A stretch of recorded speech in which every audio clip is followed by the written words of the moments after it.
Story 4 of A Touch of Sun and Other Stories by Mary Hallock Foote. Recording is in the public domain. Story 4, The Harshaw Bride, Part 2.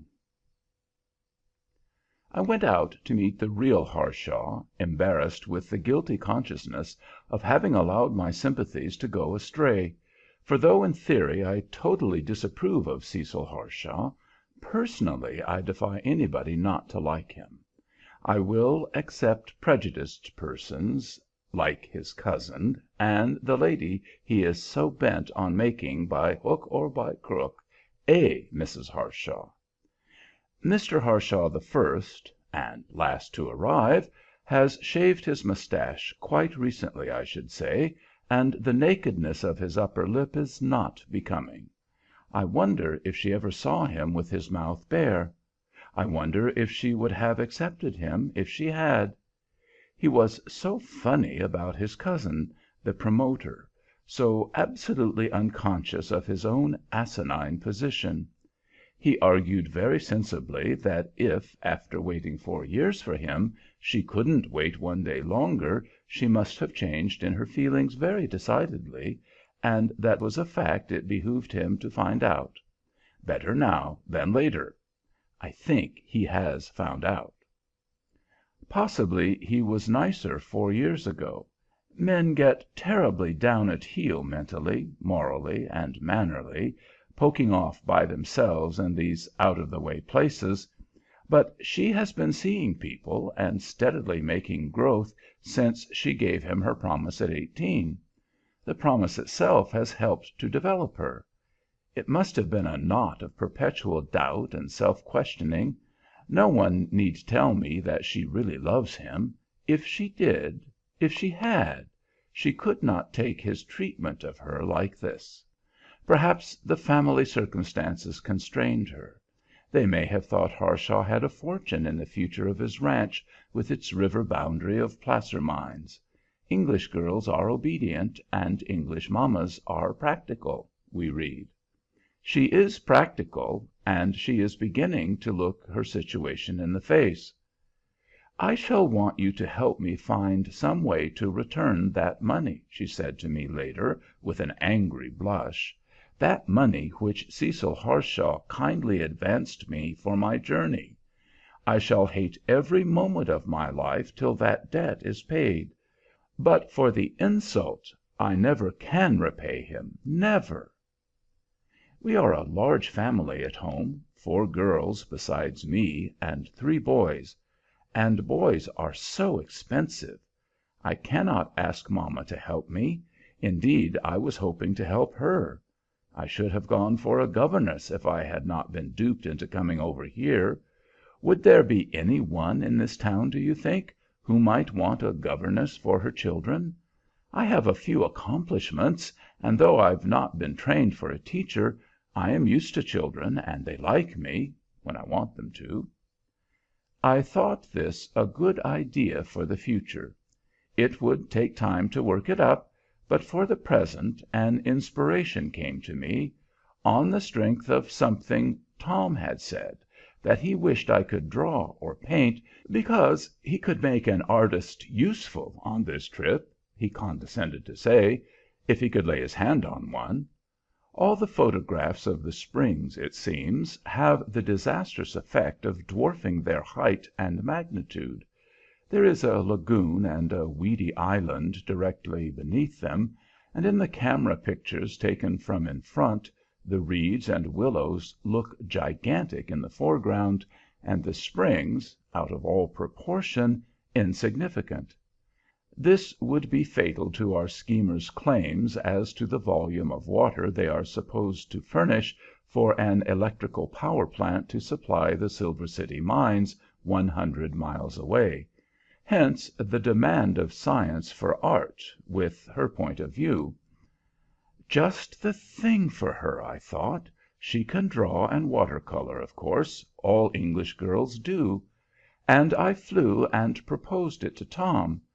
Pay her well for her pictures, and she'll make your 1,000 springs look like 10,000. That was only my little joke, dear. I am always afraid of your conscience. But the main thing is settled. We have found a way of inducing Kitty to go. Tom was charmed with my intelligence, and Kitty, poor child, would go anywhere, in any conceivable company, to get even with Cecil Harshaw on that hateful money transaction. When I told her she would have to submit to his presence on the trip, she shrugged her shoulders. "It's one of life's little ironies," she said. "And," I added, "we shall have to pass the ranch that was to have been—" "Oh, well, that is another. I must get used to the humorous side of my situation. One suffers most, perhaps, through thinking how other people will think one suffers. If they would only give one credit for a little common sense, to say nothing of pride! You see, she will wear no willows for him. We shall get on beautifully, I've no doubt, even with the irony of the situation rubbed in, as it inevitably will be, in the course of this journey." Tom solemnly assures me that the other Harshaw's name is not Mickey, but Dennis; and he explains his having got into the legislature, quite unnecessarily so far as I am concerned, on the theory that he is too lazy even to make enemies. I shall get the governess project started, so it can be working while we are away. If you know of anybody who would be likely to want her, and could pay her decently, and would know how to treat a nursery governess who is every bit a lady, but who is not above her business, I take for granted she is not, though of course I don't know, do pray speak a word for her. I'll answer for it she is bright enough, better not mention that she is pretty. There must be 100 chances for her there to 1 in Idaho. We are hardly up to the resident governess idea as yet. It is thought to be wanting in public spirit for parents not to patronize the local schools. If they are not good enough for the rich families, the poor families feel injured and want to know the reasons why. To return to these Harshaws, does it not strike you that the English are more original, not to say queer, than we are? More indifferent to the opinions of others, certain others. They don't hesitate to do a thing because on the face of it it's perfectly insane. Witness the lengths they go, these young fellows out here, for anything on earth they happen to set their crazy hearts upon. The young fancy bloods, I mean, who have the love of sport developed through generations of tough, old, hard-riding, high-playing, deep-drinking ancestors; the younger sons who have inherited the sense of having the ball at their feet without having inherited the ball. They are certainly great fun, but I should hate to be responsible for them. I note what you say about my tendency to slang, and how it seems to grow upon me. It seems to, alas, for the simple reason, I fear, that it does. I can remember when I used carefully to corral all my slang words in apologetic quote marks, as if they were range cattle to be fenced out from the home herd, our mother tongue, which we brought with us from the East, and which you have preserved in all its conscientious purity. But I give it up. I hardly know any longer, in regard to my own speech, which are my native expressions, and which are the wild and woolly ones adopted off the range. It will serve all human purposes if a woman irretrievably married into the West. If the worst come to the worst, I can make a virtue of necessity and become a member of the American Dialect Society, a member in good standing. This is the morning of our glorious start. I am snatching a few words with you while the men are packing the wagon, which stands before the door. What a sensation it would make, drawn up in front of Mrs. Percifer's, for instance, in Park Avenue. Here no one turns the head to look at it. I told Tom he need make no concession to the fact that he is to have 2 fairly well-dressed women along. We will go as they go, without any fuss, or they may leave us at home. I despise those condescending, make-believe rough-it trips with which men flatter women into thinking themselves genuine campaigners. Consequently, our outfit is a big, bony ranch team and a Shuttler wagon with the double sides in, spring seats, of course, and the bottom well bedded down with tents and rolls of blankets. We don't go out of our way to be uncomfortable. That is the tenderfoot's pet weakness. The kitchen box and the grub box sit shoulder to shoulder in the back of the wagon. The stovepipe, tied with rope in sections, keeps up a lively clatter in concert with the jiggling of the tinware and the thumps and bumps of the camp stove, which has swallowed its own feet and, by the internal sounds, doesn't seem to have digested them. I spent last evening covering the canteens with canvas. The maiden was quite cheerful, sorting her drawing materials and packing her colors and sketch blocks. She laughs at everything Tom says, whether she sees the point or not, and most when there is none to see. Tom will be cook, because he prefers his own messing to any of ours, and we can't spare room in the wagon for a regular camp chef. Mr. Harshaw is the swamper, because he makes himself useful doing things my lord doesn't like to do, and Kitty is not Miss Coman, as we called it, but Miss Cummin, as they call it, the Cummin woman, Tom calls her.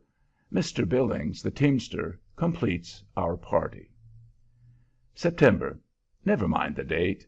This is to-morrow morning, and we are at Walter's Ferry. It seems a week since we left Bisuka.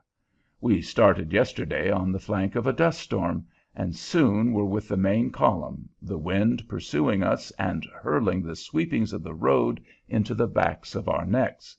The double sides raised us out of the worst of the dust, else I think we should have been smothered. It was a test of our young lady's traveling manners. She kept her head down and her mouth shut, but when I shrieked at her to ask how she was standing it, she plucked her dusty veil from between her lips and smiled for an answer. We two have the back seat. Tom sits in front with Billings, and the swamper sits anywhere on the lumps and bumps which our baggage makes, covered by the canvas wagon sheet. He might have ridden his horse, everybody supposed he would, but that would have separated him from the object of his existence, the object sternly ignoring him and riding for miles with her face turned away, her hand to her hat, which the wind persistently snatched at. It was her wide-brimmed sketching hat, rather a daring creation, but monstrously becoming, and I had persuaded her to wear it, the morning being delusively clear, thinking we were to have one of our midsummer scorchers that would have burned her fair English face to a blister. Mr. Harshaw thought she would be tired, wearing her hand continually in the air, and suggested various mechanical substitutes, a string attached to the hat trimming, a scarf tied over her head. But snubbing was all the reward he got for his sympathy. "When this hand is tired, I take the other one," she said airily. We lunched at 10 Mile by the railroad track. Do you remember that desolate place? The Oregon Short Line used to leave us there at a little station called Kuna. There is no Kuna now. The station house is gone. The station keeper's little children are buried between 4 stakes on the bare hill. Diphtheria, I think it was. Miss Kitty asked what the stakes were there for. Tom didn't like to tell her, so he said some traveler had made a cache there of something he couldn't carry with him, and the stakes were to mark the spot till his return. "And will nobody disturb the cache?" asked Miss Kitty. I couldn't bear to hear them. "They are graves," I whispered. "2 little children, the station keeper's, all they had." And she asked no more questions. Mr. Harshaw had got possession of the canteen, and so was able to serve the maiden both when she drank and when she held out her rosy fingers to be sprinkled, he tilting a little water on them slowly, with such provoking slowness that she chid him. Then he let it come in gulps, and she chid him more for spattering her shoes. She could play My Lady Disdain very prettily, only she is something too much in earnest at present for the game to be a pretty one to watch. I feel like calling her down from her pedestal of virgin wrath, if only for the sake of us peaceful old folk who don't care to be made the stamping ground for their little differences. The horses were longer at their lunch than we, and Miss Kitty requested her traveling bag. "And now," she said, "I will get rid of this fiend of a hat," whereas she had steadily protested for miles that she didn't mind it in the least. She took out of her bag a steamer cap, and when she had put it on, I could see that poor Harshaw dared not trust himself to look at her, her fair face exposed, and so very fair in its tender, soft coloring, against that grim, wind-beaten waste of dust and sage. I shall skip the scenery on the road to Walter's Ferry, partly because we couldn't see it for the dust, and if we had seen it, I would not waste it upon you, an army woman. But Walter's Ferry was a hard-looking place when we crawled in last night out of the howling, dirt-throwing wind. The little hand-raised poplars about the ferry house were shivering and tugging and straining their thin necks in the gale, the windows so loaded with dust that we could barely see if there were lights inside. We hooted and we howled, the men did, and the ferry keeper came out and stared at us in blank amazement that we should be wanting supper and beds, as if we could have wanted anything else at that place except to cross the river, which we don't do. We go up on this side. We came down the hill merely to sleep at the ferry house, the night being too bad for a road camp. The one guest room at the ferry that could be called private was given to Kitty and me, but we used it as a sitting room till bedtime, there being nowhere else to go but into the common room where the teamsters congregate. We stood and looked at each other, in our common disguise of dust, and tried to find our feet and other members that came awake gradually after the long stupor of the ride. There was a heap of sagebrush on the hearth laid ready for lighting. I touched a match to it, and Kitty dropped on her knees in front of its riotous warmth and glow. Suddenly she sprang up and stared about her, sniffing and catching her breath. I had noticed it too. It fairly took one by the throat, the gruesome odor. "What is this beastly smell?" She spoke right out, as our beloved English do. Tom came in at that moment, and she turned upon him as though he were the author of our misery. "What has happened in this horrid room? We can't stay here, you know." The proposition admitted of no argument. She refused to draw another breath except through her pocket handkerchief. By this time I had recognized the smell. "It's nothing but sagebrush," I cried, "the cleanest, sterilest thing that grows." "It may be clean," said Kitty, "but it smells like the bottomless pit. I must have a breath of fresh air." The only window in the room was a 4-pane sash fixed solid in the top of the outside door. Tom said we should have the sweepings of the Snake River Valley in there in 1 second if we opened that door. But we did, and the wind played havoc with our fire, and half the country blew in, as he had said, and with it came Cecil, his head bent low, his arms full of rugs and dust cloaks. "You angel!" I cried. "Have you been shaking those things?" "He's given himself the hay fever," said Tom, heartlessly watching him while he sneezed and wept dust into his handkerchief. "Doesn't the man do those things?" Miss Kitty whispered. "What, our next Populist governor? Not much," Tom replied. Kitty, of course, did not understand. It was hopeless to begin upon that theme of our labor aristocracy, so we sent the men away and made ourselves as presentable as we could for supper.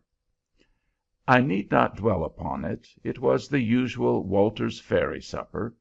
The little woman who cooked it, the third she had cooked that evening, served it as well, plodding back and forth from the kitchen stove to the dining room table, a little white-headed toddler clinging to her skirts and whining to be put to bed.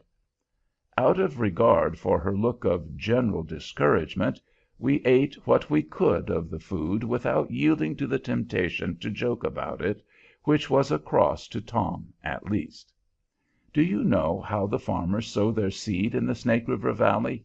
he asked Miss Kitty. She raised eyes of confiding inquiry to his face. "They prepare the land in the usual way.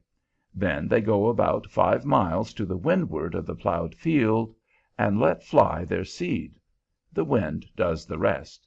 It would be of no use, you see, to sow it on the spot where it's meant to lie.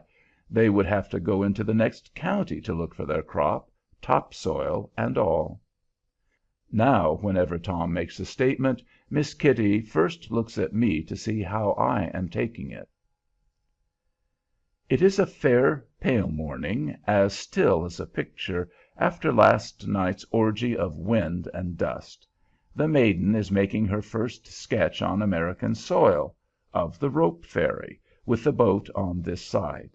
She is seated in perfect unconsciousness on an inverted pine box, empty, I trust, which bears the startling announcement in legible lettering on its side that it holds 500 smokeless nitro powder cartridges.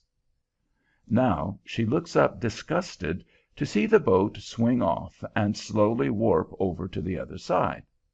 The picturesque blocks and cables in the foreground have hopelessly changed position and continue changing, but she consoles herself by making marginal notes of the passengers returning by the boat, a 6-horse freight team from Silver City, and a band of horses driven by 2 realistic cowboys from anywhere. The driver of the freight team has a young wildcat aboard, half starved, haggard, and crazed with captivity. He stops and pulls out his wretched pet. The cowboys stop. Everybody stops. They make a ring, while the dogs of the ferry house are invited to step up and examine for themselves. The little cat spits and rages at the end of its blood-stained rope.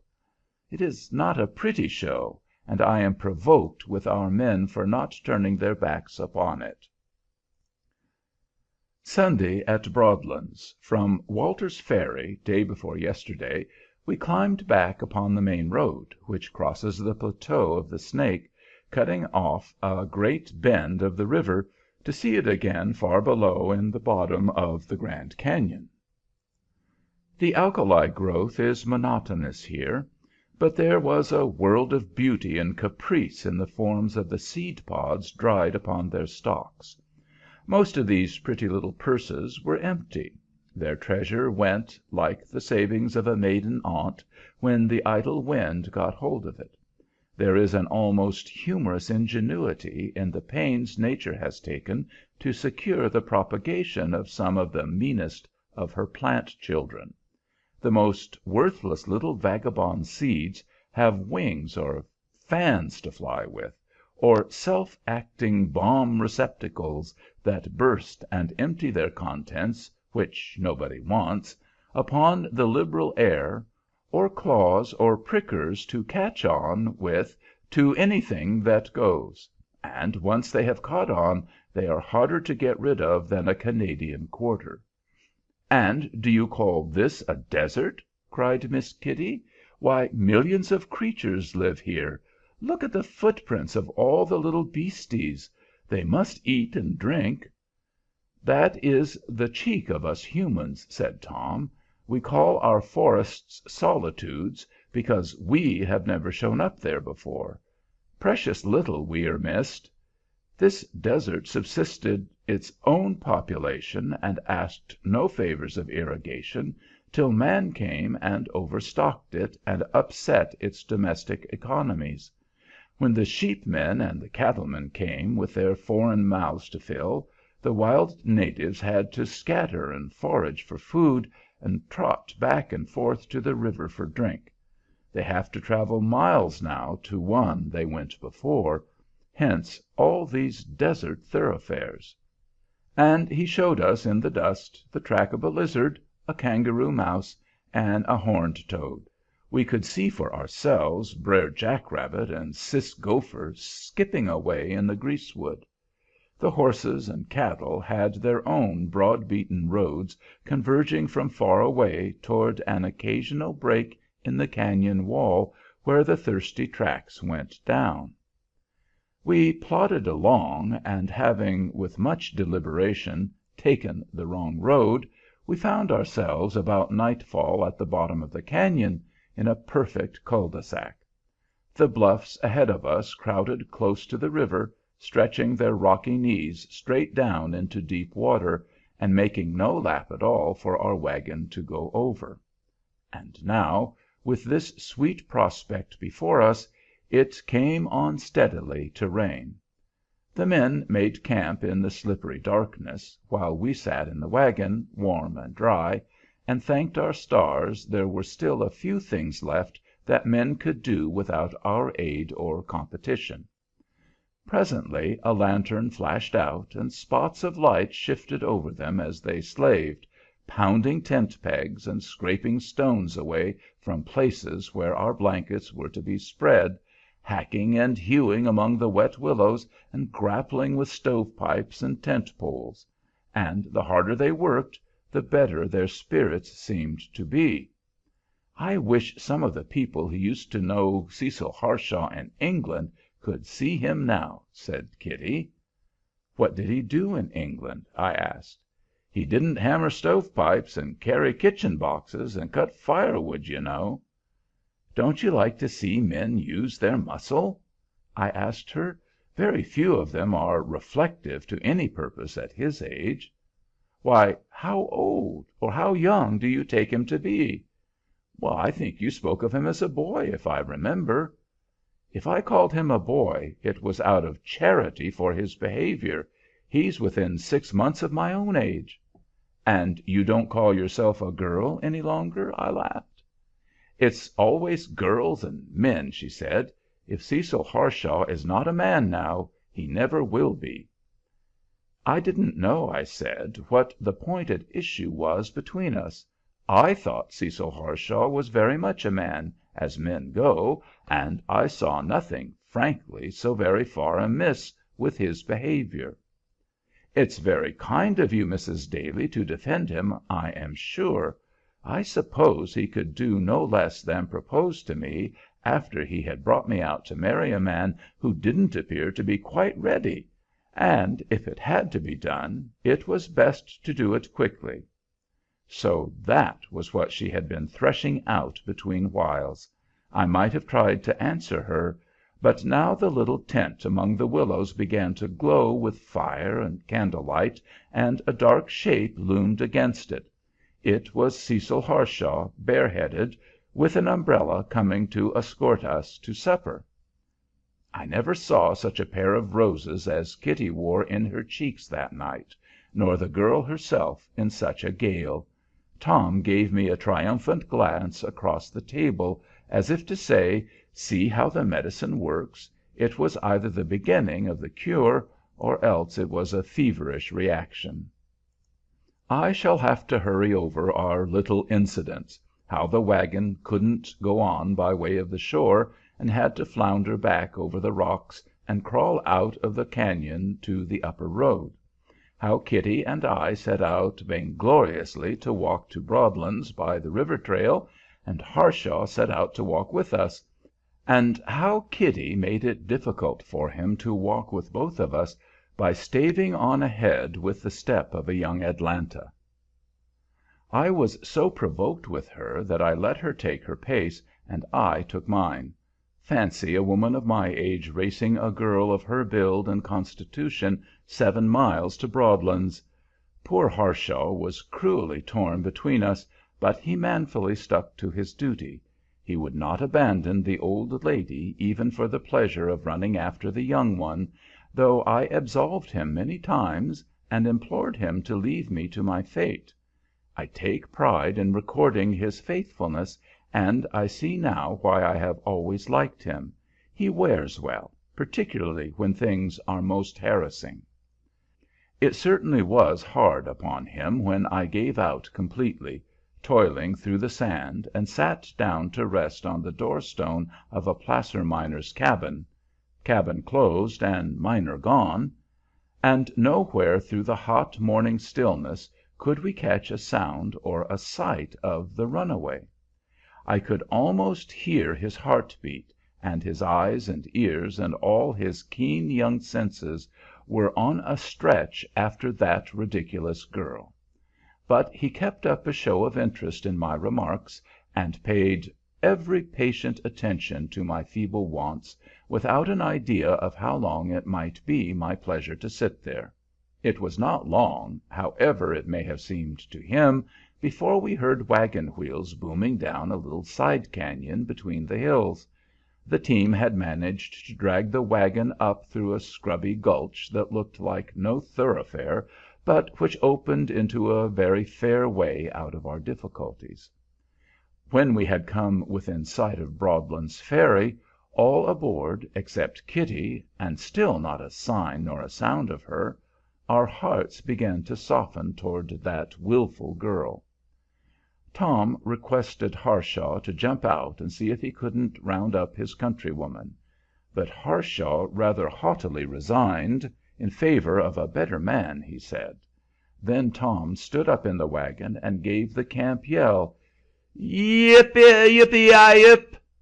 a brazen, barbarous hoot. Kitty clapped both hands to her ears when she was first introduced to it, but it did not fetch her now. Tom "yut" again, and as we listened there she was, strolling toward us through the greasewood with the face of a May morning. She wouldn't give us the satisfaction of seeing her run, but her flushed cheeks, damp temples, and quick, sighing breath betrayed her. She had been running fast enough. "Kitty," I said severely, "there are rattlesnakes among those rocks." "Are there?" she answered serenely. "But I wasn't looking for rattlesnakes, you know. See what lovely things I did find.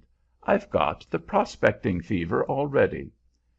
She had filled her pockets with specimens of obsidian, jaspers, and chalcedonies, of colors most beautiful, with a deep-dyed opaqueness, a shell fracture, and a satiny polish like jade; and she consulted us about them very prettily, the little fraud. Of course she was instantly forgiven. But I notice that since our arrival at Broadlands, Harshaw has not troubled her with his attentions. They might be the most indifferent strangers for all that his manner implies, and if she is not pleased with the change, she ought to be, for she has made her wishes plain. End of Project Gutenberg's Part 2.